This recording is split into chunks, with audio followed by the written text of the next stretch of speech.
That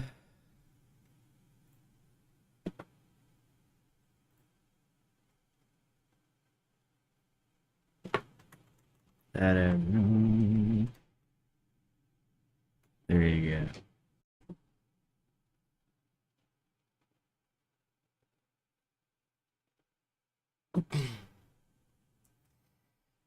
go.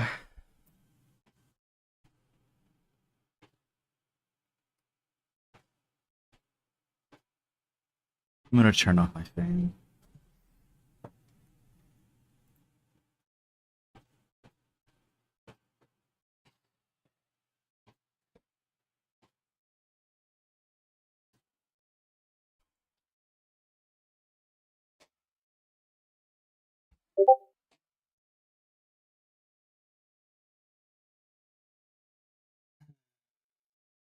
Okay.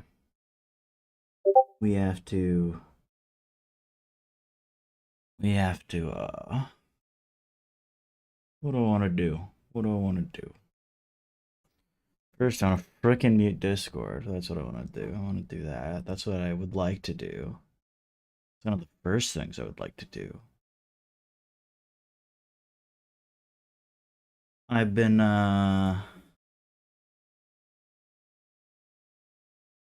Pippa, do you think I should post my stream in Sunday's Discord?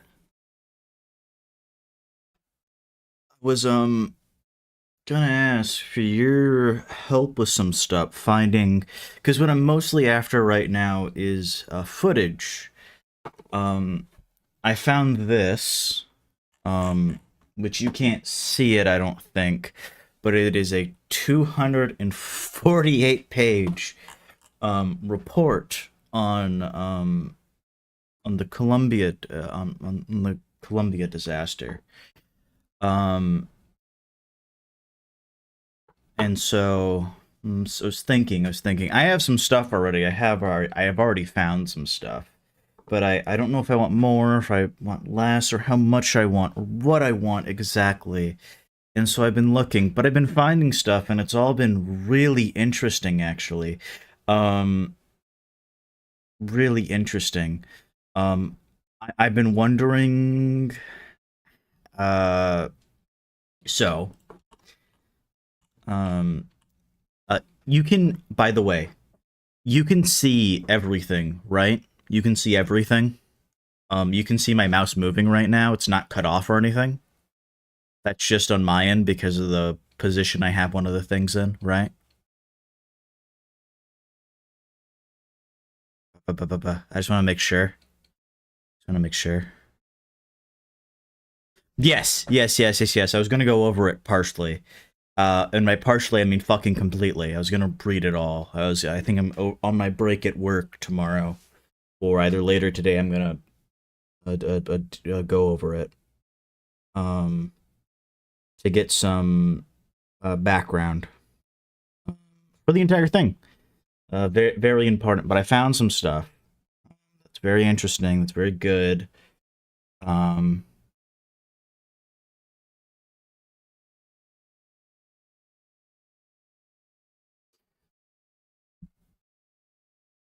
top in the right. Hold on. I should actually just. Okay. First, let me close all these freaking tabs that I have open. I only need some of them. Need that one, but I do want this. Don't need this, and yeah, I'm not streaming that. I'm not streaming that. So I can open this, and it's fine. So we go to view my channel. Go here to view my. Do you think this is funny? Okay. You're right. Why is that like that? Okay, so I guess the thing I didn't fix the issue I was having. Also, but before we get into it, I'm going to see if I can fix this. Do I have it shouldn't be cropped. 1 second, actually. It shouldn't be cropped. Is it cut off? Is that why? Is it Okay, yeah, so it's all there. And so the issue now is the case. What we're gonna do is we're gonna do transform fit to screen. And we're gonna oh, that's not this is mine. And now is it fixed?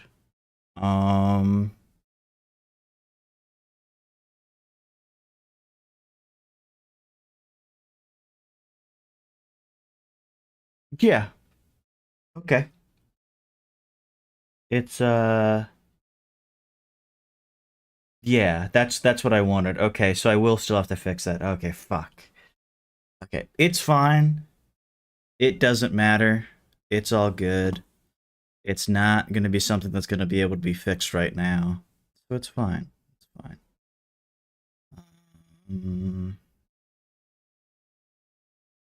But now that's fixed so you guys can see everything now.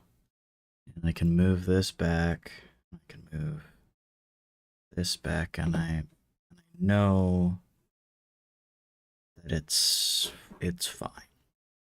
And I can have this open if I can open this back up if I ever need to. But yeah, so but there was an issue that I was having where I'm not sure if I can show some of this stuff on stream without getting fucking struck. And I worry about that, and I worry about that quite a bit, obviously, because I don't want that. That's no good. Because so I have a problem. I have stuff like news stations, and I have one thing that's really good that I really want to go over. That's from ABC. And that I think also presents a particular problem. And so I don't know if I can actually even show that. I don't know if I can do that. I don't know if that's possible. I don't know if I can do that. Oh,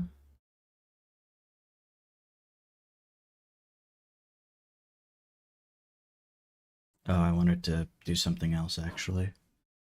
Go to my playlists and we go to Columbia disaster. You gotta hear. Yeah, I have one thing. I wonder if I can show this. And then I have another thing from the AP archive, and I wonder. You know what? We'll just see. We'll just see. We'll see. If something happens, it happens.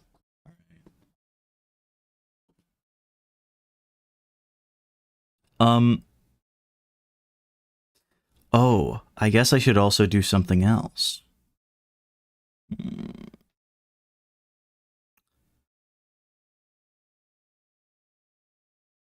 How do I want to do this? Okay, question. I didn't think about this. And we have a go for auto sequence start. Can you hear that? That's not audible, is it? That's actually not audible, is it? Right? I assume it's not audible. Assume you guys can't hear it. I made it up the sound anyway, but that's not audible at all, right? That's right.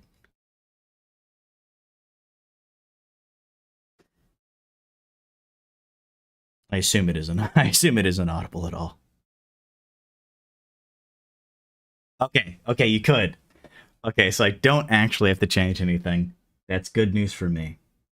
Columbia's onboard computers have primary control of all the vehicle's critical functions. T-minus 20 seconds and counting. Yeah. Yeah, the reason why is I have it cut off. I have the YouTube bar cut off. And I have my everything above my YouTube bar cut off, and I have I don't have the bottom cut off. The bottom shouldn't be cut off. And I did something else, and that's why it's like this, and that's why it's just like that's why it's like the length of the thing. I am researching the Columbia disaster. I'm doing a video on matters of fact and matters of concern, and I thought that the Columbia disaster was a really good example. And so I wanted to do that. And I'm debating on whether or not, now that I have everything and it's all good, before we start, before we actually start, it was a space shuttle disaster, on re-entry into orbit. This space shuttle right here. This is its launch, not its re-entering. This is its launch that we're going to be watching, and I'm going to be going over right now, for some stuff on it. What's it called though? When it re-entered, it exploded. It was supposed to land in Florida, I think Pensacola, Florida, and it was like supposed to arrive at a specific time, and it went into orbit, but they lost contact over Texas, and it was a little bit later that they found out that it fucking blew up. It exploded, and no one at the time knew why. So yeah, and so Latour uses it as one of the examples in his essay From Matters of Fact to Matters of Concern. I thought it's a perfect example, and I could include some of these clips and stuff like that. But tell me if the audio is okay. 15 seconds. 11, 10, 9, 8. Is that good? Is that good?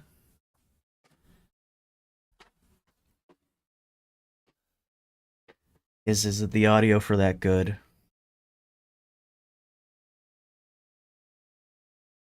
Okay, good. I was debating hosting in President Sunday server, but I don't know if I will. I don't know if I actually will. I've been debating. I don't think I will. I don't think I care enough to. I've been fucking with shit all day, and I'm just... I don't care. I don't care anymore.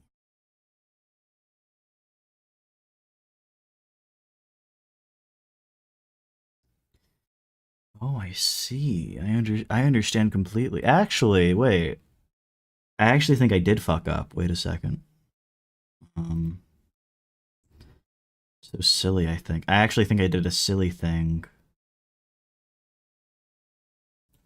I know I'm allowed to, I just don't know if I want to. I don't know if I care to, is I guess the main thing. Okay, so we're gonna go over here. We're going to reset this to 0.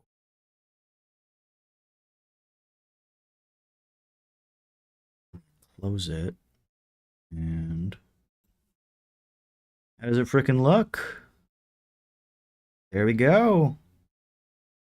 There we go. Okay. That's a bit better. That's a bit better. Talk to you later, Sirius.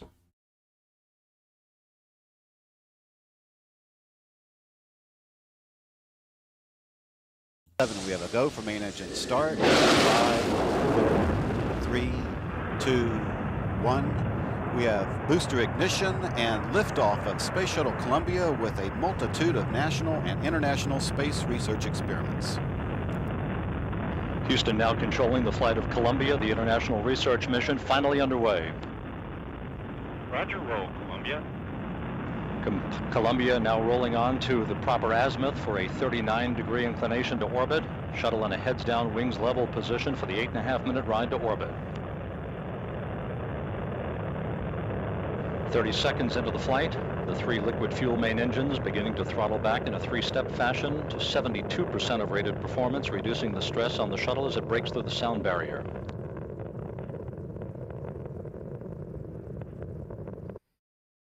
So, I guess to give a little bit of an oversight of this, there's something very interesting to me about all this. Like I said, I've already watched some footage. I've already seen some footage of this stuff. And there's something kind of really fascinating to me about like everything about this, like just in general. Right now, the Columbia is being talked about in a very routine way.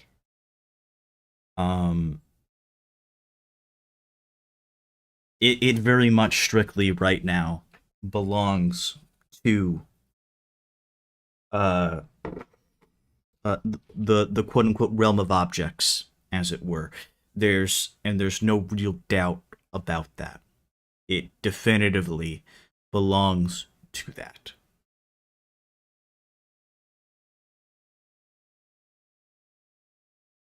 But we're gonna go over some footage. We're gonna see some stuff that's gonna show a shift.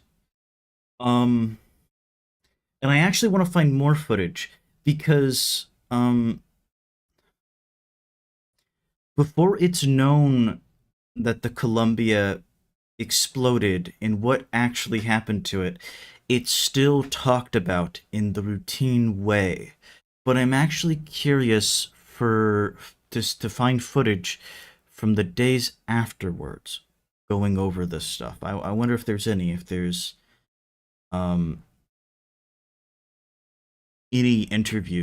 or anything, and that's what I'm curious about. There is a shift a little bit, but it's still very much, it's like this. It's still very much like this.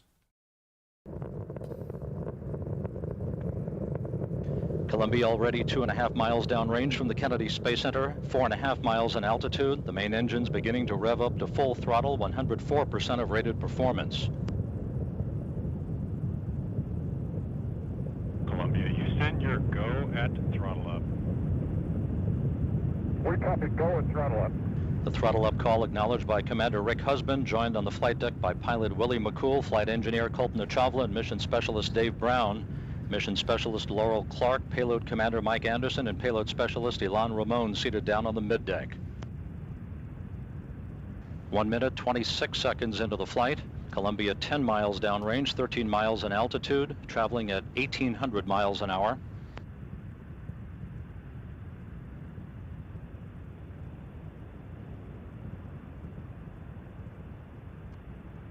Away from solid rocket booster separation, everything looking good on board Columbia.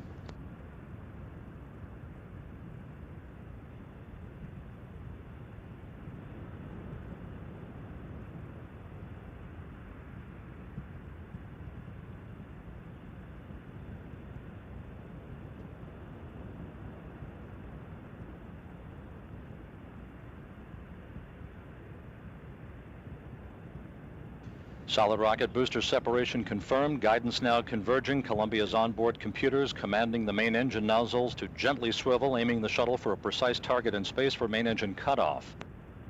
Columbia now 43 miles downrange, 30. And okay, I'm gonna skip ahead a little bit, but this is good. This is actually perfect. This illustrates it fucking perfectly. The, right now, like I said, it is solidly a matter of fact. Let's go a bit further. Let's go a bit further. Jump ahead a little bit.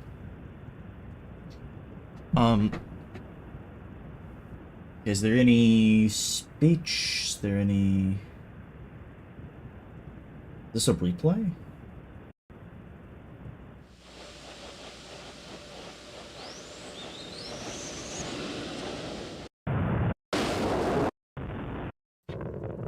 Okay, I think it's just a different angle. Are these?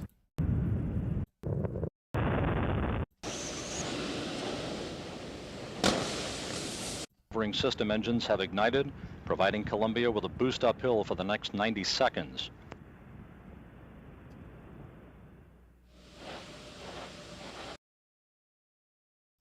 Yes, that is one of the things talked about, during it.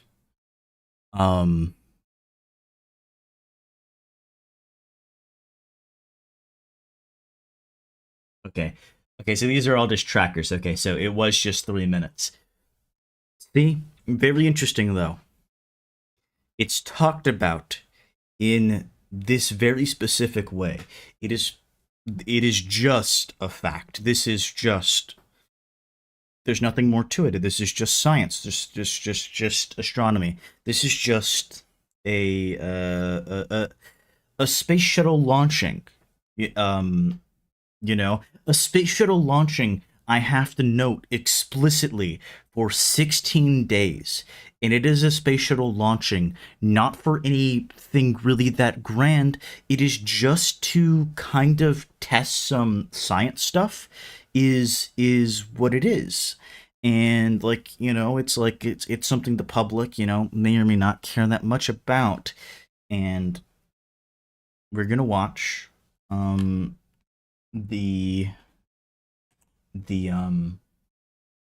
we are going to go and we are going to watch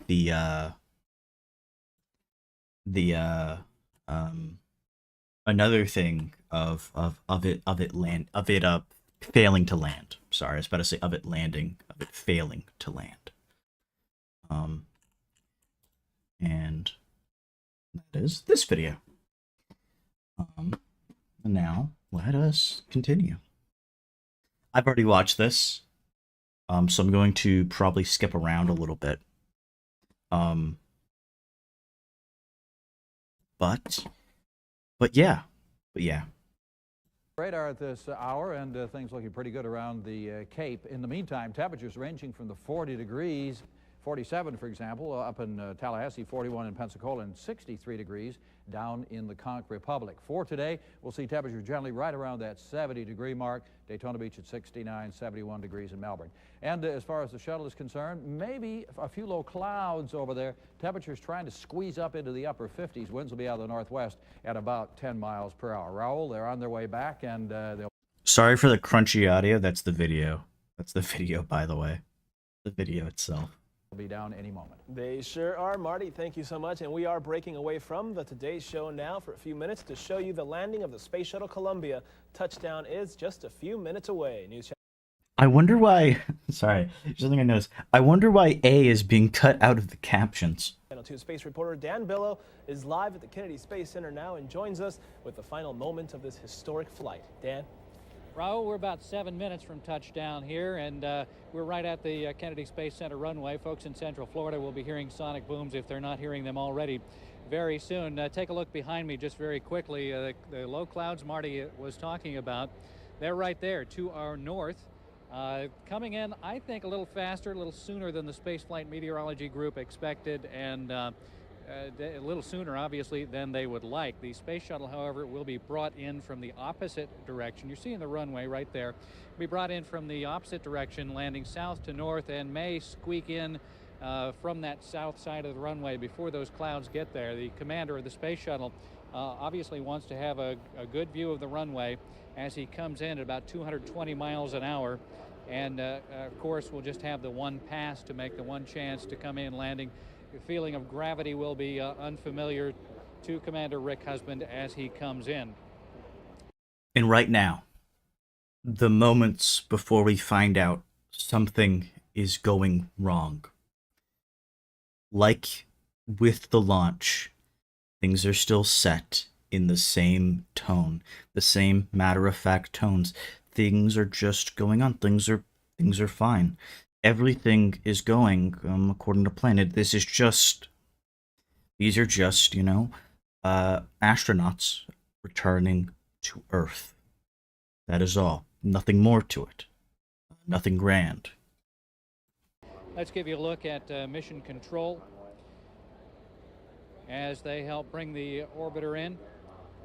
And we're going to be seeing, I believe, some shots from the commander's point of view, as if you were aboard the space shuttle. We'll be able to see that from onboard Columbia as they fly over the Florida coast. We believe. You can never guarantee that, but those pictures from the space shuttle cockpit are always compelling stuff to see. And we will hear the talk between Mission Control and the space shuttle. We'll hear the space shuttle commentator, James Hartsfield. We'll let you go ahead and listen into quite a bit of that this morning as we take you down here through these last 5 minutes or so of Columbia's landing. This is the 28th flight of the Space Shuttle Columbia, the 113th flight of the Space Shuttle overall since 1981.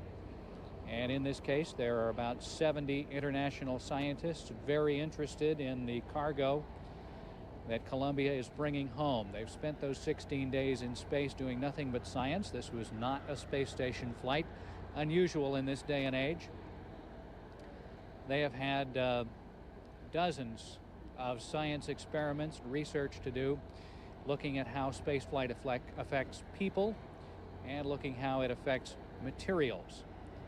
And some of the valuable cargo that they're bringing home, of course, is valuable because the results can only be obtained in space.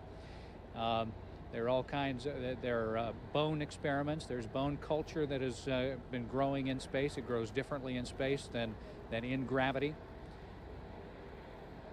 There are living creatures. There are fish, there are ants, there are spiders, there are all kinds of things. And the Columbia orbiter will sit on the runway for quite some period of time as they unload that valuable cargo. And as you see now, here's where they're coming in over the northern edge of Central Florida. This is really interesting, really interesting, because this is like almost utterly banal. Like the way this is talked about it. This is boring. It is just science. None of this really even immediately seems to affect the public in any way, and it's not talked about in that way. Yes, animals. There were ants, spiders, some fish, some reptiles. Yes, there were animals on board to see how they were affected by gravity or how stuff happened to them in gravity. There were also materials on board to see how they fared in space.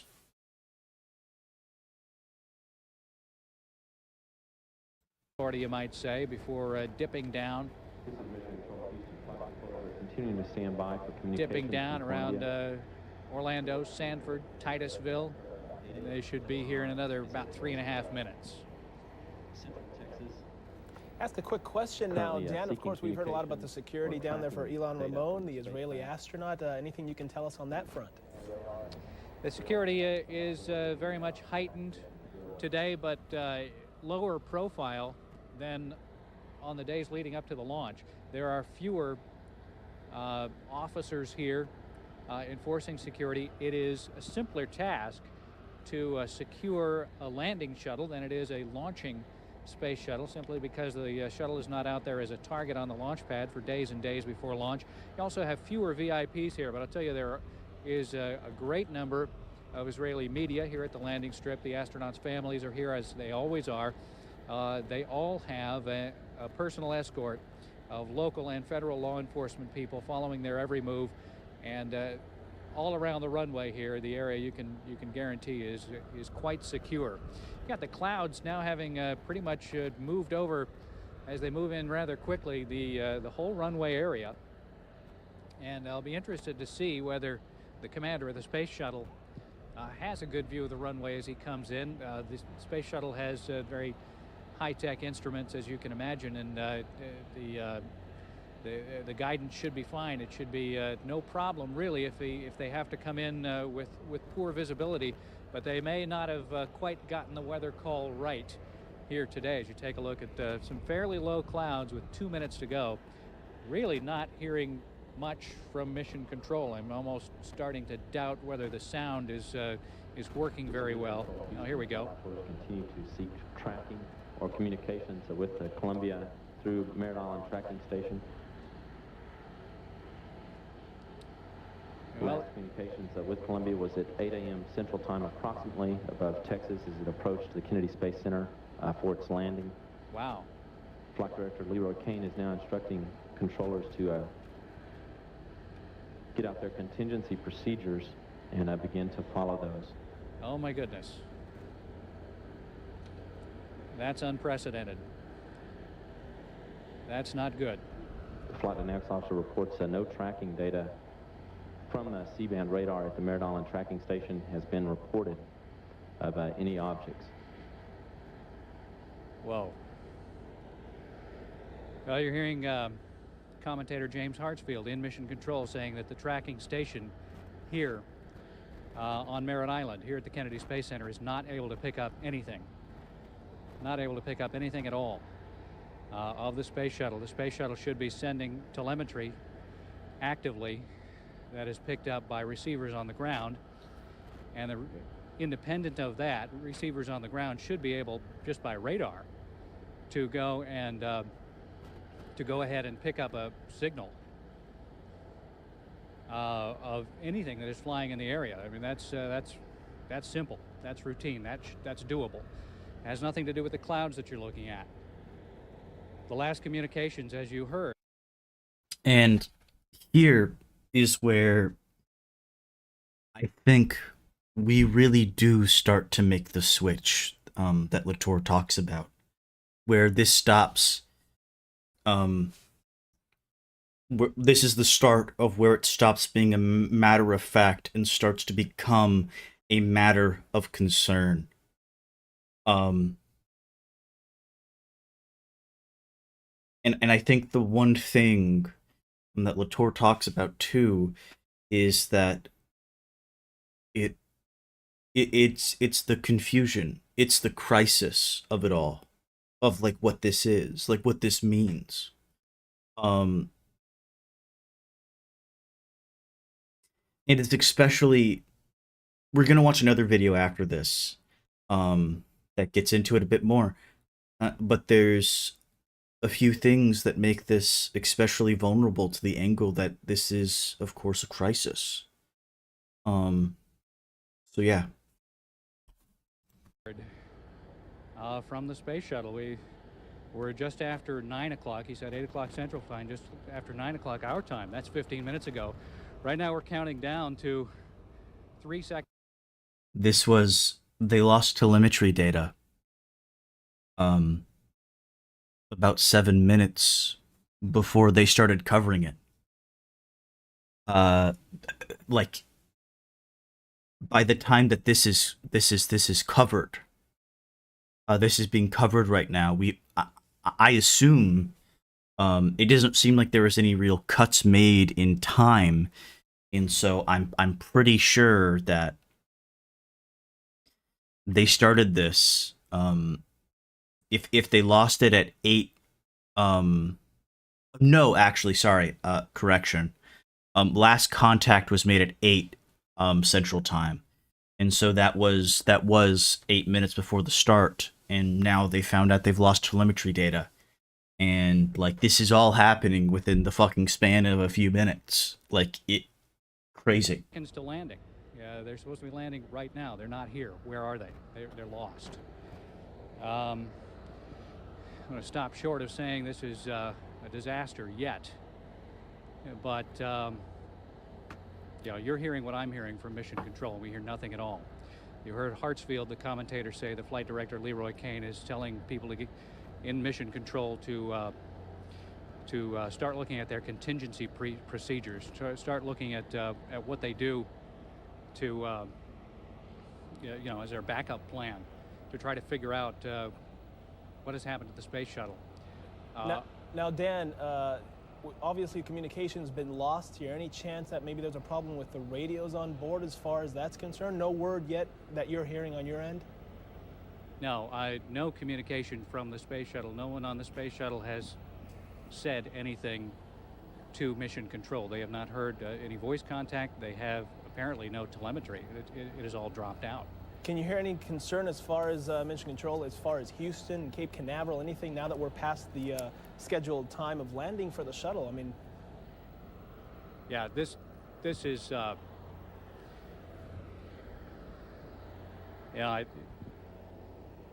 this is a bad thing. There's not much you can say about it. We are a minute and a half past the scheduled landing time. The space shuttle is not here. This has never happened before. They are gone. I don't mean gone forever. I mean they are gone as far as we know. And you know, you can't stop on the way and take a break here. You don't stop, and you don't really land, you know, on a highway somewhere because you're having trouble, you know, between Texas and here. You know, it's about the last that was seen or heard from the space shuttle. And again, any time, the instant that anyone from Mission Control says Mission Control, here we go. Houston. Flight Director Leroy Kane is instructing controllers to follow contingency procedures. The last communications with the Shuttle Columbia during its descent from orbit were at about 8 a.m. Central Time as it was descending through the atmosphere.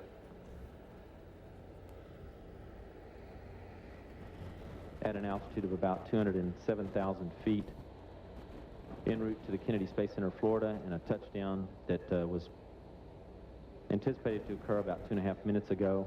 Flight controllers received no further communications with the spacecraft after about 8 a.m. Central Time, and no further tracking data from the spacecraft was gained from C-band tracking radar at the Merritt Island tracking station in Florida. Well, there's the update for Mission Control, the same update we heard a few moments ago. They contingency procedures in effect in Mission Control require all operators to conserve all their data and log books and notes that have been taken, that being instructed by Flight Director Leroy Kane for controllers to begin following those steps and secure all information.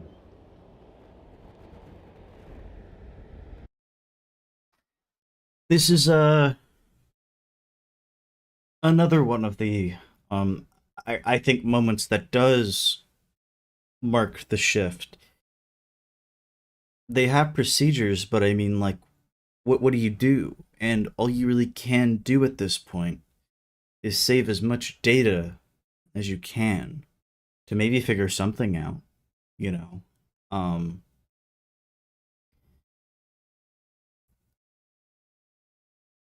You don't know what's going on anymore. And so all you can do is, like when you're doing something new in science, is keep as much data as you can.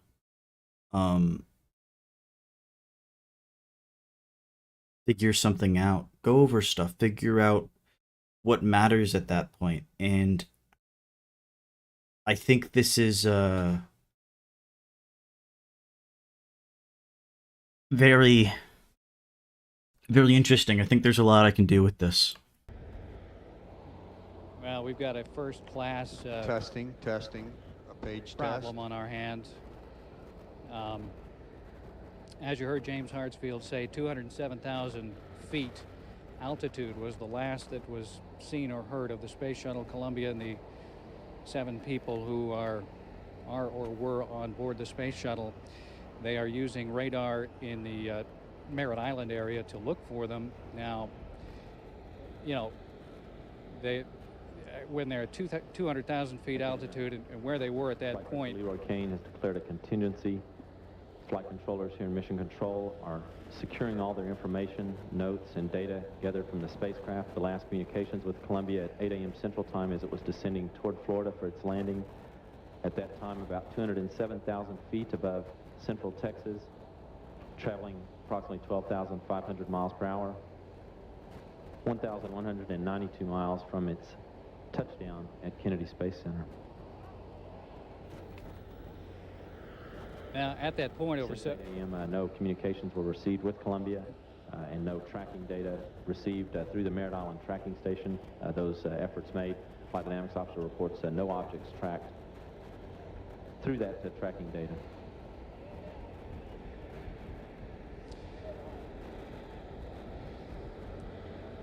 Things stirring around here at the runway now. Some of the security folks. Looks like we got a van full of, yeah, you just saw it. Looks like that van is probably full of family members. We are going to stop with this right here, and we are going to once again switch to another video. Let me see. View my channel. Look at my playlists, and I want to open the playlist for the. I don't know why I closed it. I meant to close this. So we watch this one. Okay. And now I have something very interesting to show you. Something very interesting to show you.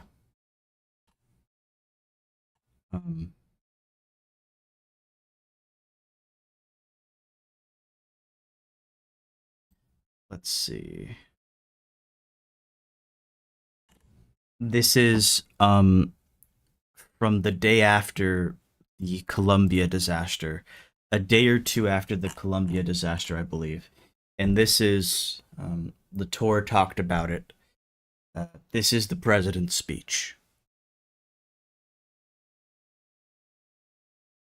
Yeah. This is like a day after. Everything's happened. My fellow Americans. Let me turn this up. Let's see if we can get some captions. Fellow Americans. This day has brought terrible news and great sadness to our country. At 9 o'clock this morning, Mission Control in Houston lost contact with our space shuttle Columbia. And this is the day after, and already we see the shift from a matter of fact to a matter of concern. Right now, it is literally broken. Broken from just being a part of science. A great tragedy has befell our nation, our people. Houston lost contact with our Columbia. It is everyone's concern right now. It is a concern for everyone and everything. There's not a break anymore. A short time later, debris was seen falling from the skies above Texas. The Columbia is lost. There are no survivors. On board was a crew of 7. Colonel Rick Husband, Lieutenant Colonel Michael Anderson, Commander Laurel Clark, Captain David Brown, Commander William McCool, Dr. Kulpna Shavla, and Ilan Ramon, a colonel in the Israeli Air Force. These men and women assumed great risk in the service to all humanity. In an age when space flight has come to seem almost routine, it is easy to overlook the dangers of travel by rocket and the difficulties of navigating the fierce outer atmosphere of the Earth. These astronauts knew the dangers, and they faced them willingly, knowing they had a high and noble purpose in life. Because of their courage. Now,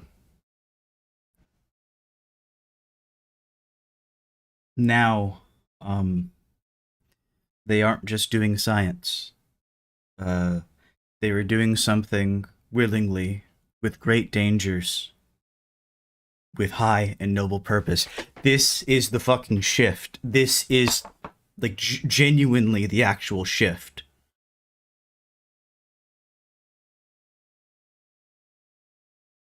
This is... and daring and idealism, we will miss them all the more. All Americans today are thinking as well of the families of these men and women who have been given this sudden shock and grief. You're not alone. Our entire nation grieves with you. And those you loved will always have the respect and gratitude of this country. Our entire fucking The cause in nation. which they died will continue. Mankind is led into the darkness beyond our world by the inspiration of discovery and the longing to understand. Our journey into space will go on. In the skies today, we saw destruction and tragedy. Yet farther than we can see, there is comfort and hope. In the words of the prophet Isaiah, lift your eyes and look to the heavens. Who created all these? He who brings out the starry hosts one by one and calls them each by name. Because of his great power and mighty strength, not one of them is missing. The same Creator who names the stars also knows the names of the 7 souls we mourn today. The crew of the shuttle Columbia did not return safely to Earth, yet we can pray that all are safely home. May God bless the grieving families, and may God continue to bless America.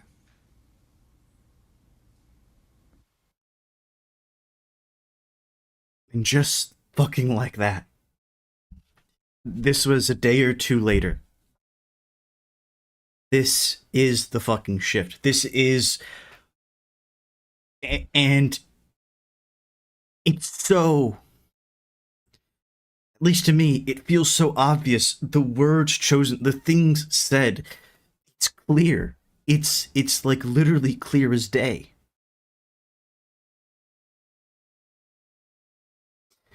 And what's more clear than the accident report that's open to everybody? I just found this online with like literal ease. I don't know when this was released. I can probably figure it out. Let's see. This is the when was this? Department of Energy. I want to go to the Department of Energy. Department of Energy. Columbia. Disaster. Sorry. It's the thing's called the Columbia accident.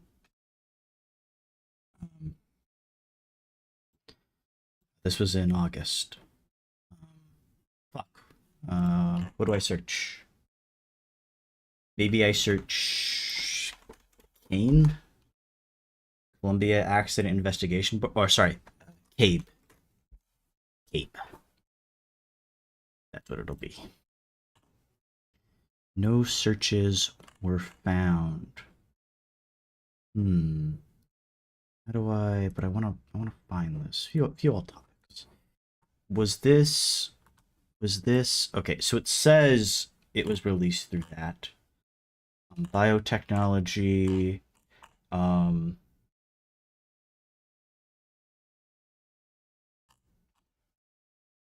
Buildings, energy, cancer research, carbon, commercial, decarbonization, STEM, earth, energy security, energy workforce, environmental and legacy environment, geothermal, grid, hydrogen, international market, nuclear security, Puerto Rico, quantum information, reliability, research technology and economic security, space exploration in the universe, wind energy.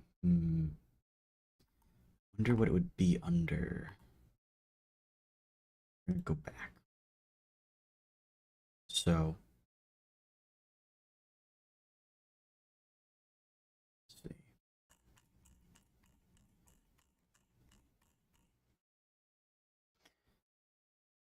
Maybe If I go to... Maybe if I go to nasa.gov. Maybe I'll find it there. nasa.gov. News and events, humans, multimedia.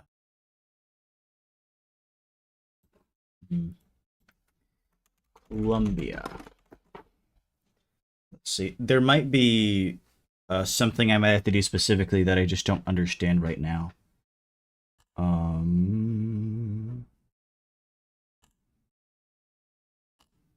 12-minute read, 5-minute read.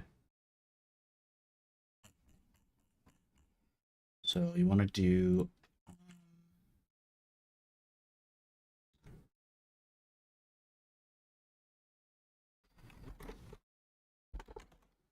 Columbia accident investigation board. I wonder if it'll be under that. I want to, because I want to see when this was released, because I know it says that it was released in when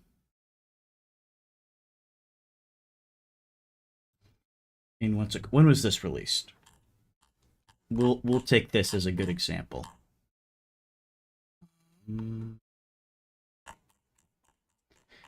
Because the report clearly is from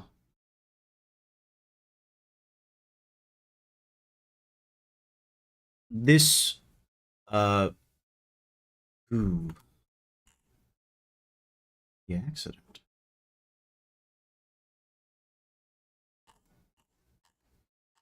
Columbia accident, Columbia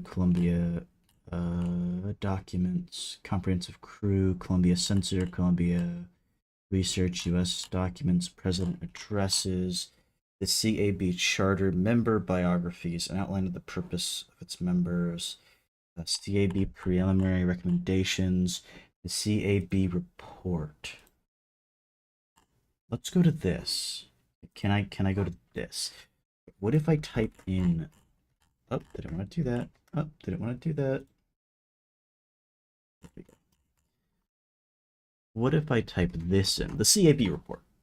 Will I find something? I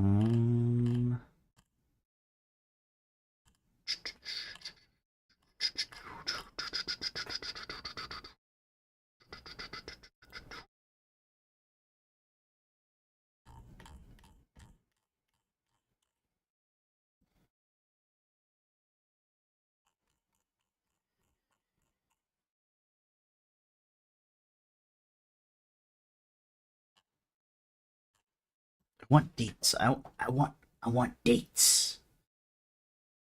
No photographer listed 2003. Yeah, so this would have been okay. But my point is, this document itself illustrates like so easily to me. Like I don't know when this was released to the public. I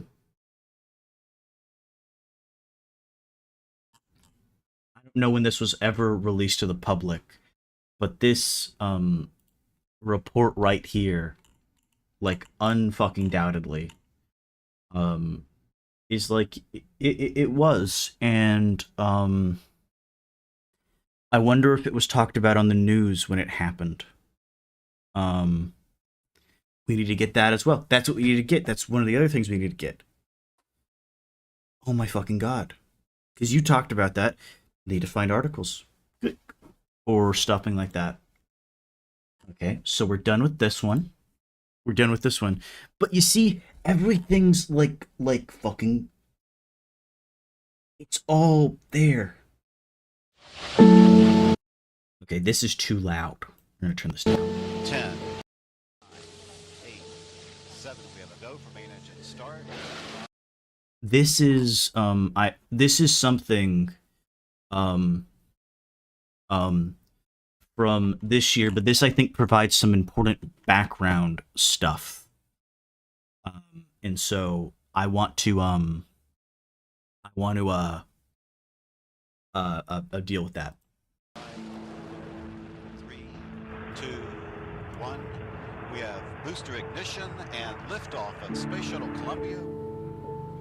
On January 16, 2003, the Space Shuttle Columbia took off on a scientific mission with 7 astronauts on board. From WFAA-TV, Channel 8, The Spirit of Texas. 16 days later, WFAA captured live footage of it over Texas as it was returning. And there it goes. No one expected anything other than a normal re-entry. The bright light you see, obviously some of the heat-resistant material lighting up on the shuttle.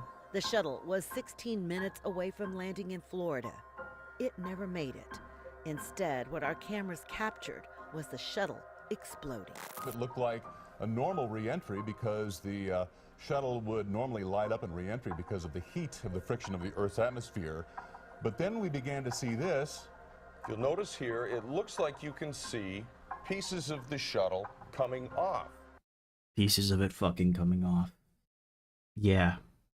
I wonder when that was captured. This is video from C-SPAN inside Houston's Mission Control when they realized something had gone wrong. FYI, I've just lost 4 separate. I think it was that day, but we need to get that too. I need to get that too. That's very important. Towards the end, I think I'm going to post a link in Sunday's server once I have some more of the stuff together. And once I have more of the stuff together, I think that would be good, so I can recap it and go over it. Temperature transducers on the left side of the vehicle. In other words, the heat sensors were going off.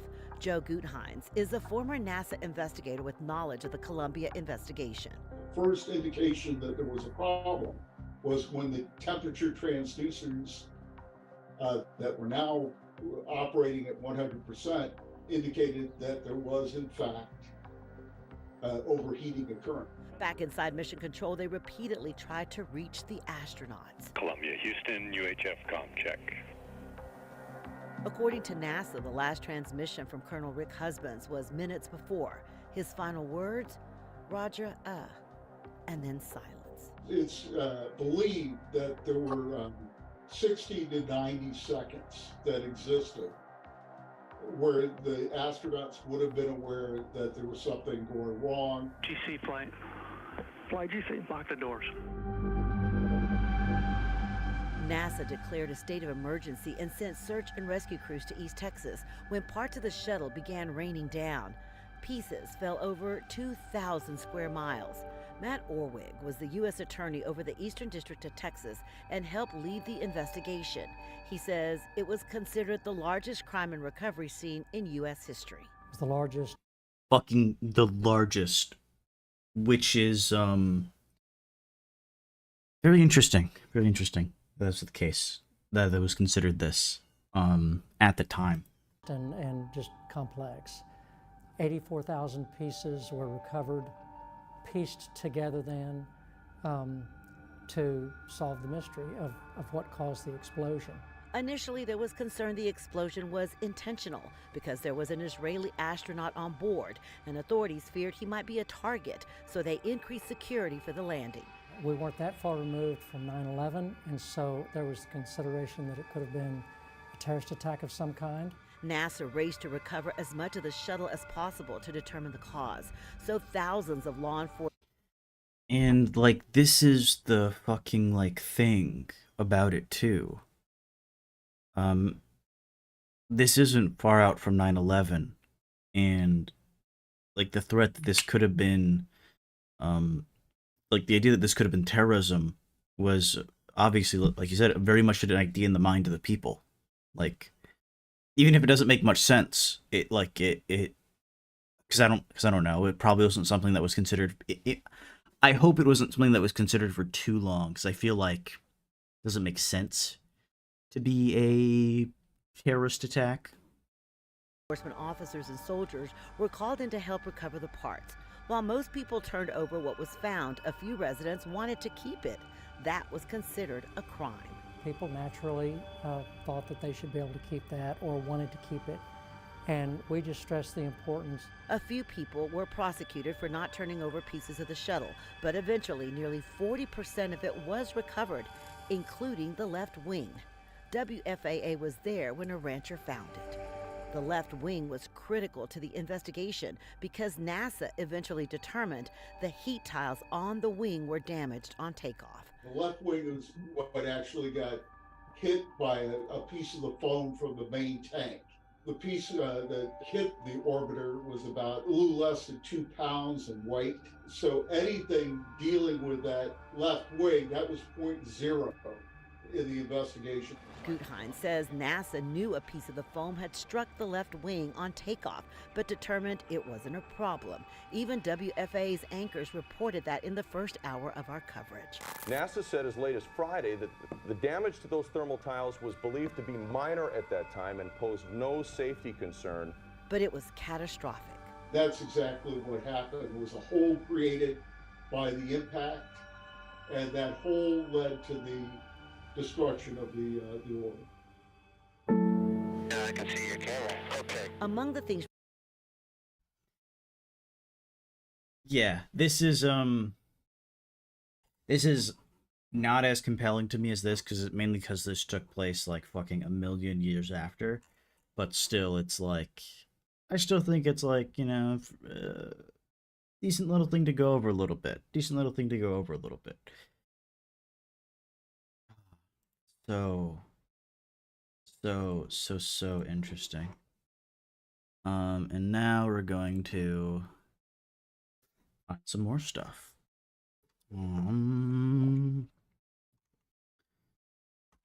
News coverage.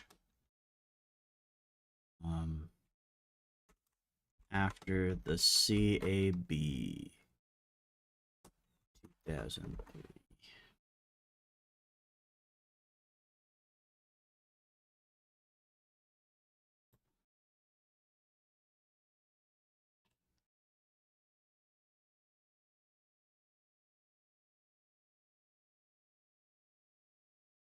Okay.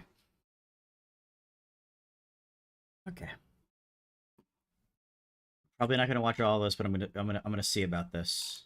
I got this morning. Thanks very much, Chuck. Thanks very much for the hotline. Now live from Washington, the board investigating February's Shuttle Columbia accident is holding a briefing to release their final report on the cause. Process that we follow at all of our press conferences. I have a short opening statement. I will ask my colleagues to each make a statement about their part of the investigation. I'll summarize, and then we'll open the floor to questions. I'd like to start off by saying that we are here nearly 7 months since the tragic loss of Columbia, and our efforts, the intent of our report, and all of the You're totally right. Completely forgot about that. many hours that we put into this investigation. Also, I need to turn this up. Were done to reflect favorably and to reflect with honor on the efforts of the crew, Rick Husband, Willie McCool, Mike Anderson, Dave Brown, Casey Chawa, Laurel Clark, and Elon Ramon. The lives of these people are very precious to us, and the board considered that a very serious matter, that these brave people thought that what they were doing was important, that it was significant, that it was part of human space exploration. Also, there's something I want to fix with the subtitles. Options, font color, proportional, background opacity, window opacity, font opacity, 100%. Here we go. That the things that were going to be learned from this mission were worth the risk that they were taking. And if this board has any impact whatsoever, we felt that their loss of their lives had better make a difference, or both them and us have wasted our time. The board would also like to express its and I, as a chairman, would like to express our most profound thanks to a lot of people. I'd like to express my profound thanks to my 12 fellow board members who essentially gave up their lives for 6.5 months to put an awful lot of effort into this report.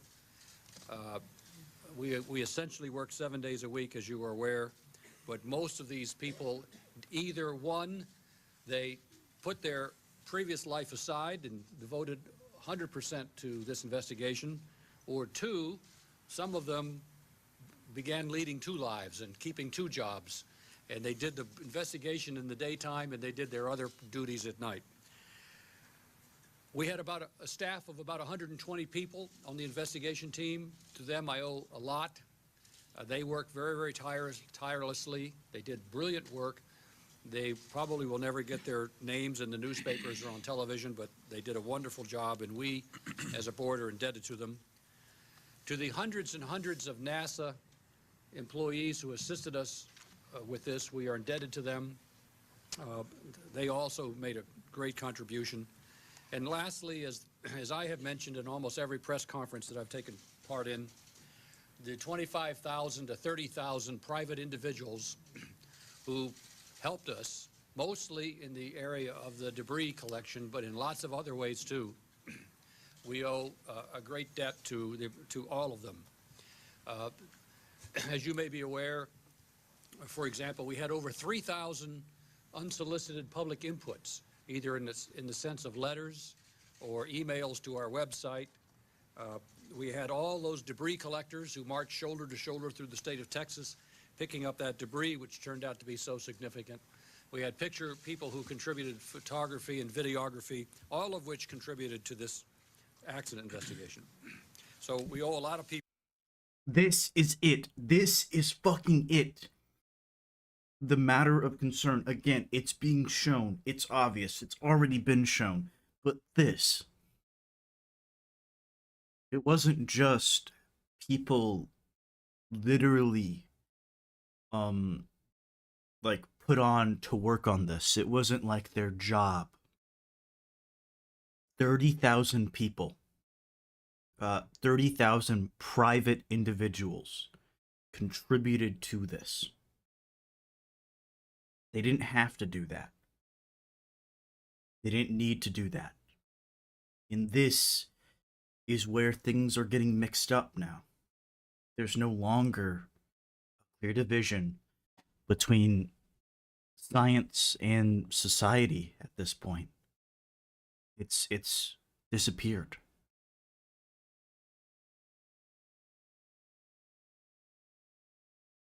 Like with this, and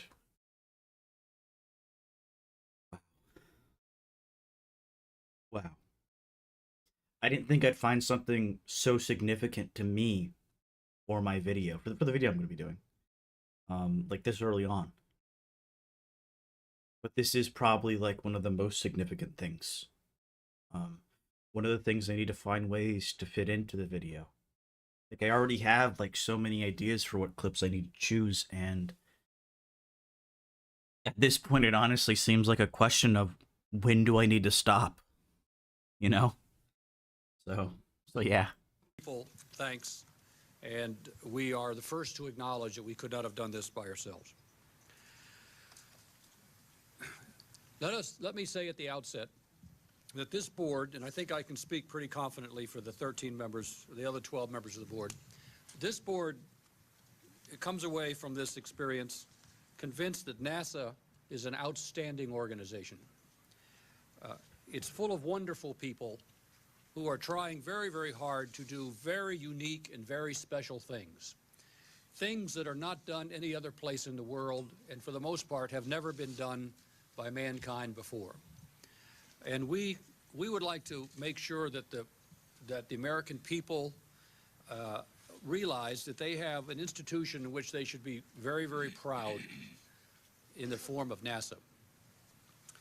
If this board had set out to spend 7 months listing all the good things that NASA does, the report would be thicker than this. Unfortunately, that's not what our task was. And the nature of these investigations causes all of the good work and all of the wonderful things that are accomplished to get lost. And I think it's worth that we take a second and say that we are impressed by the workforce, we're impressed by the people, and we are impressed by what NASA has accomplished. Nevertheless, there's some things they can do better, and it is our intent by the publishing of this report that those things that they need to do better get documented and that we provide the impetus for those changes. Next, I think I speak confidently for the board in which we can state a conclusion that the space shuttle is not inherently unsafe. And that this board was under no pressure to say anything to the contrary. The fact that the International Space Station is up there, the fact that the United States has obligations to finish the International Space Station, and lots of other factors like the sunk costs that are already in the shuttle, etc. I can speak confidently for myself, and I think I can speak confidently for the 12 members, that this board was under no pressure to say that the shuttle could continue to be operated. If we thought the shuttle was unsafe, we would have said so. Now, that does not to say there aren't a lot of things they need to improve the safety of the shuttle, but if we thought that this shuttle was just inherently unsafe, we would have. I have a question. The International Space Station was still being built? Oh, wait. International Space Station. Built.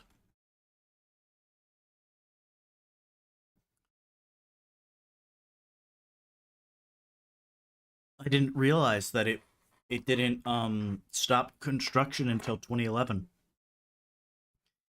At this point, it had only been being built for 5 years.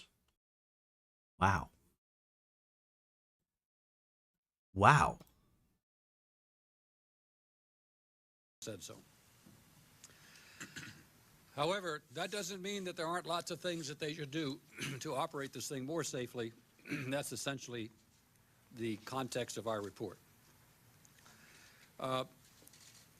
There are some things that need to be done immediately. We have listed those, and we call those return to flight items. We'll be glad to talk about them as the time goes on. And then there's a second group of recommendations, which we call continuing to fly. The board feels that there will be so much vigilance and so much zeal and so much attention to detail for the next half dozen flights that anything we say probably is an understatement compared to the energy and the diligence that NASA will naturally put into making the first couple flights safe. The board, however, is concerned that over a period of a year or two, the natural tendency of all bureaucracies, not just NASA, to morph and migrate away from that diligent attitude is of great concern to the board because the history of NASA indicates that they've done it before. Therefore, we have a group of recommendations that are designed to prevent that backsliding or atrophy of energy and zeal, and those are the second group of recommendations that we call continuing to fly. And those are more fundamental and harder to do, but they are just as important, perhaps more important, than the return to fly recommendations. And we are careful not to create any hierarchy of recommendations. We don't have a set of recommendations which are more important than others, and a second group that's less important, and a third group which is third important. We were careful not to make that distinction. You will not find in this report terms like contributing factors or underlying causes. We don't believe in those terms. We believe that these other organizational kinds of recommendations are just as important as the return to fly ones. And then there's a third group of findings, observations, and recommendations that consists of all the things that we observed or noted that we were not particularly pleased with, but didn't have anything directly to do with this. Did you hear that? That was a fucking amazing sentence. He just broke it down. This guy himself explicitly, sorry, the people who worked on this report explicitly, whoever wrote this, whichever people wrote this, they explicitly broke down the distinction. Underlying causes versus, there is no, you will not find underlying causes, you will not find this. It's all important, and it can't be broken apart. Beautiful. Fucking beautiful. This accident, but they might contribute to a future accident, and we strongly recommend that NASA pay attention to them too. We once again suggest to our readers of this report that you not mentally categorize these three categories of findings and recommendations in any kind of hierarchical order. To us, the golden nugget, which may prevent the next accident, could be in that third group. And just because it didn't have anything to do with this accident, you should not prioritize them in any other way. Oh my god. He's literally talking about it. The breaking down of the... Oh my god.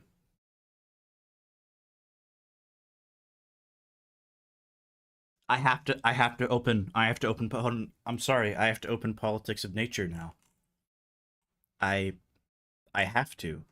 I have to do it. Like, I can't not now.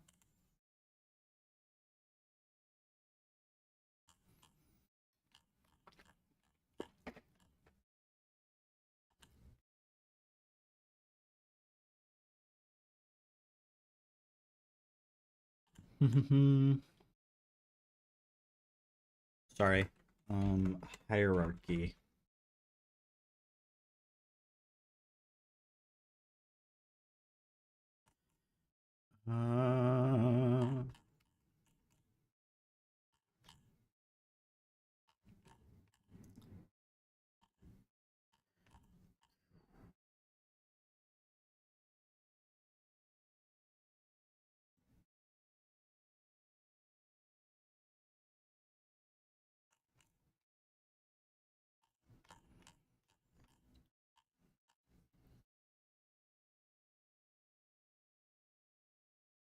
Actually, I'm gonna go back to searching for asbestos. Because that's where,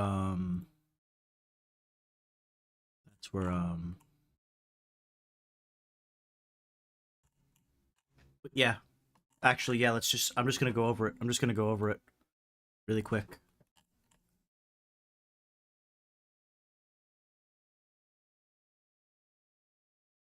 They're of an entirely different character from the earlier ones.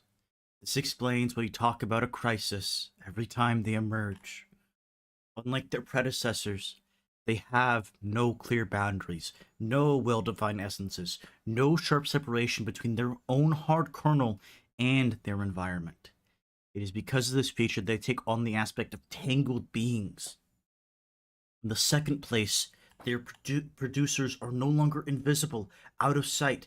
They appear in broad daylight, embarrassed, controversial, complicated, implicated with all their instruments, laboratories, workshops, and factories. Scientific, technological, and industrial production has been an integral part of their definition from the beginning. In the third place, these quasi-objects have no impact, properly speaking. They do not behave as if they had fallen from elsewhere onto a world different from themselves. They have numerous connections, tentacles, and pseudopods that link them in different ways to beings as ill-assured as themselves, and that consequently no longer constitute another universe independent of the first. To deal with them, we do not have the social or political world on one side and the world of objectivity and profitability on the other. And finally, this may be the strangest thing of all, they can no longer be detached from the unexpected consequences that they may trigger in the very long one, very far away in an incommensurable world. On the contrary, everyone paradoxically expects the unexpected consequences that will not fail to produce, consequences that properly belong to them, for which they accept responsibility, from which they draw lessons according to a quite visible process of apprenticeship that rebounds onto their definition and that unfolds in the same universe as they do. And within these 10 minutes, as you can see, we saw all of that. I think quite clearly.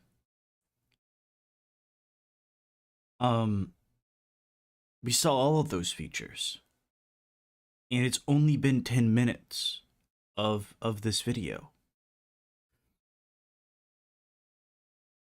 Which to me is kind of insane. 10 minutes is all it took.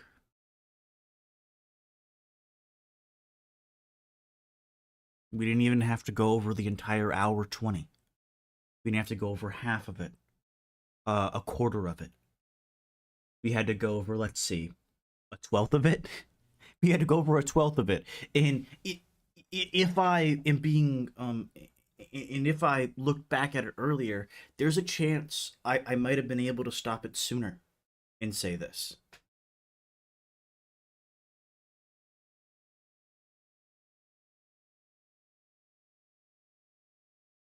We're going to watch for a little bit longer, but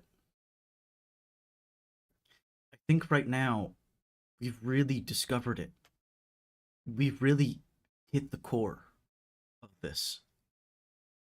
And after we watch a bit longer, I'm going to save this. I think I already did. Let me just make sure I did.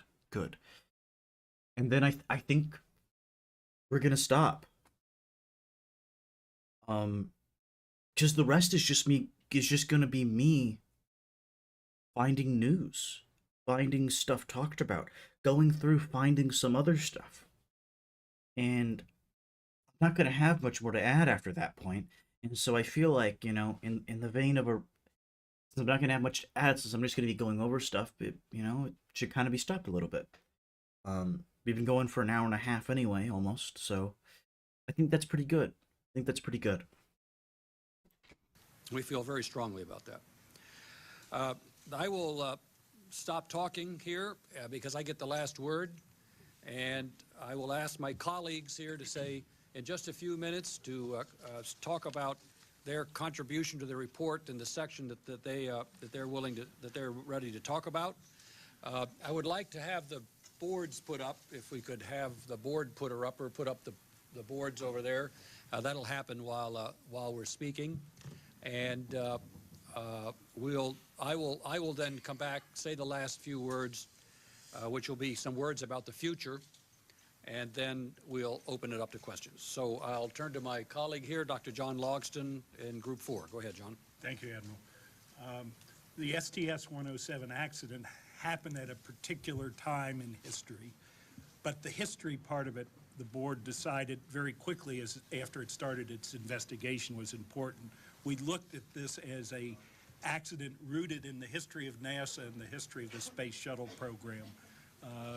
We've given equal weight to the organizational causes that come out of the history of NASA and the program, and you've seen in the report, you'll see in these storyboards the statement of the organizational cause, so I'm not going to repeat that.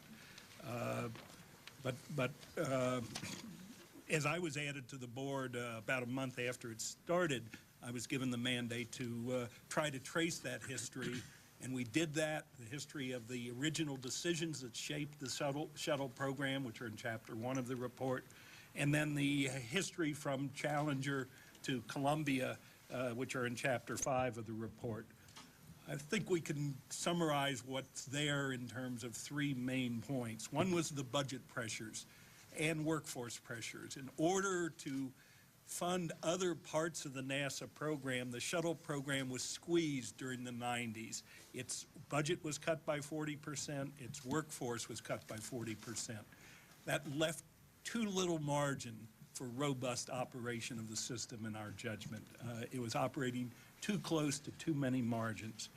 There was a mischaracterization, maybe even a misunderstanding of what the shuttle was as a mature and reliable system, about as safe as today's technology will provide, is a quote out of a 1995 report. Based on believing that the shuttle was a mature system, NASA turned a lot of its operations over to a single contractor, but more importantly, turned a lot of NASA responsibilities in safety and mission assurance over to that contractor and backed off, did insight rather than oversight of the program. And we believe that was a mistake, and that there needs to be stronger technical oversight by civil servants, by government employees of the program. NASA acted as if you could count on the shuttle to carry out operational missions from '98 on, mainly space station assembly and supply, while not also collecting the engineering information that is associated with its developmental status. We believe that was a mistake. There was a great deal of uncertainty about how long the nation would use this shuttle. And sometimes it was being treated as a going out of business program. Sometimes it's being treated as central to the long-term future. Just in the 90s, the replacement date went from 2006 to 2012 to now 2015, 2020, maybe beyond.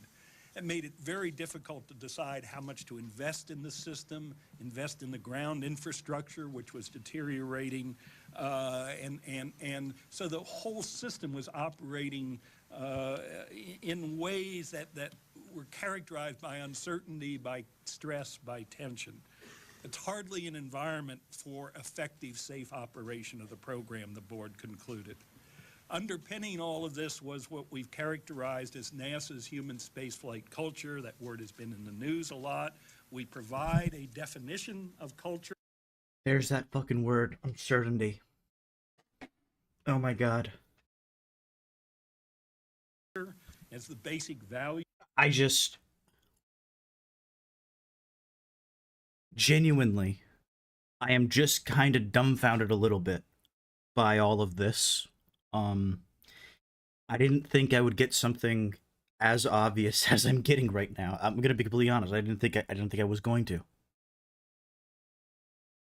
I didn't think I was, but I am. I am. And so that is kind of crazy. Norms, beliefs, and practices that characterize the functioning of a particular institution. We go into some detail in discussing the particular NASA human spaceflight culture and come to the conclusion that it must be modified for success in the future. Thank you. Thank you very much. Mr. Hubbard. We are going to leave this here. I don't know what more to say. I'm honestly just kind of a little bit dumbfounded at this point. But yeah. Yeah. I just wanted to finish that up. Yeah. Just yeah.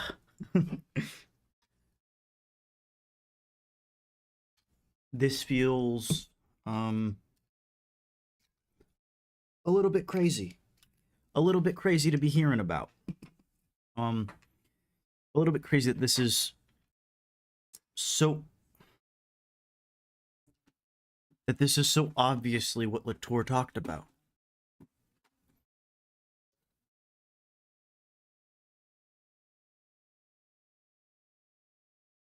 And you don't have to do much searching. Like, you don't have to, like, intuit very much.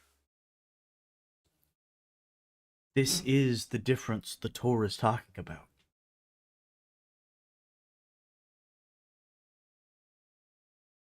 So I'm gonna end stream. This was lovely. This was great. But yeah. Yeah. See you all, maybe later today. I might read Politics of Nature later. I'm not sure yet. Not sure yet.